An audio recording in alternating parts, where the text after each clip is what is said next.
Networking and gaming. What goes wrong? One of my favorite things to watch are competitive Smash tournaments. With the unexpected lockdown and quarantine, all competitive Smash had to be relocated to online tournaments. Online play is so dramatically different, and the transition to online tournaments was handled so badly that most of my favorite players won't even participate in online tournaments. If they do participate, they do so half-heartedly. I've been programming network applications for years now. I decided to make this video to try to help tournament organizers standardize what it means to lag in the rule set. Let's get started with some basic vocabulary. First off, throughput means how much data can be transmitted, for example 100 megabits per second. Latency, how long it takes the data to arrive, example 50 milliseconds. Stability, how much of the data arrives, for example 99.5%, 0.5% loss. Consistency, how much do the above three change over time? Too long didn't read or watch.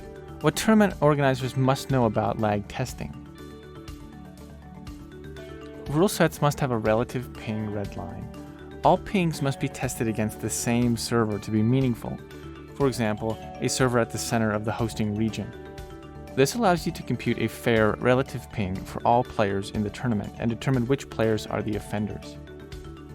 Throughput is not a major factor in gaming network traffic. Game states are relatively small. Focus on latency, stability, and consistency. Wi-Fi connections introduce an X factor and must not be allowed. This is common knowledge, but I'll go into detail exactly why.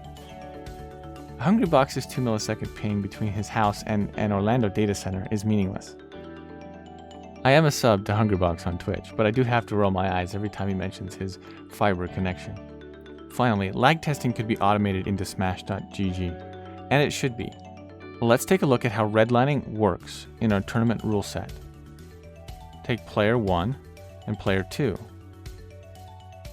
and a tournament specification ping server. The ping for player 1 is 35 milliseconds to the specification server. The ping for player 2 is 175 milliseconds to the specification server. If the rule set specifies a red line of 200 milliseconds, then we can determine who the offending player is. 35 milliseconds plus 175 milliseconds equals 210 milliseconds. Player 2 is disqualified. This approach guarantees that all games played in the tournament will have a consistent threshold of performance. Players can expect that input delay will not vary widely between their sets. It also provides an abstraction, a single number that professional players can use to determine whether or not they wish to enter a tournament. For example, MKLeo might be comfortable playing with a red line of 200, where Mars or Nairo might only enter tournaments that have a red line of 100.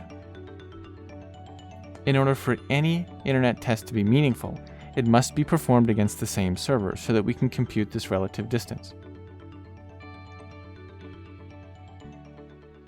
A tournament must specify what server. International. Why worldwide brackets are not possible.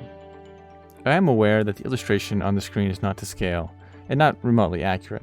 However, it does give some basic intuition as to the distances network signals must travel. I most certainly am cutting corners on production quality. I'm not going to spend all day doing this. These distances are so vast, in fact, that the speed of light comes into play as a limiting factor. Let me illustrate with a simple calculation why this is so important. For example, if we had a single fiber line that went around the circumference of the Earth, what would the ping be? Let's use Google as the basis for some of our facts here. The speed of light inside of a fiber line is 31% slower than the speed of light. Light can travel around the Earth 7.5 times in 1 second. Okay, here we go. Our ping all the way around the world. How many milliseconds? If light travels around the Earth 7.5 times in a second, then it's about 133 milliseconds each time. light moves 31% slower inside of a fiber optic line. So for one time around the Earth is 174 milliseconds. Ping means sending a packet and waiting for a reply.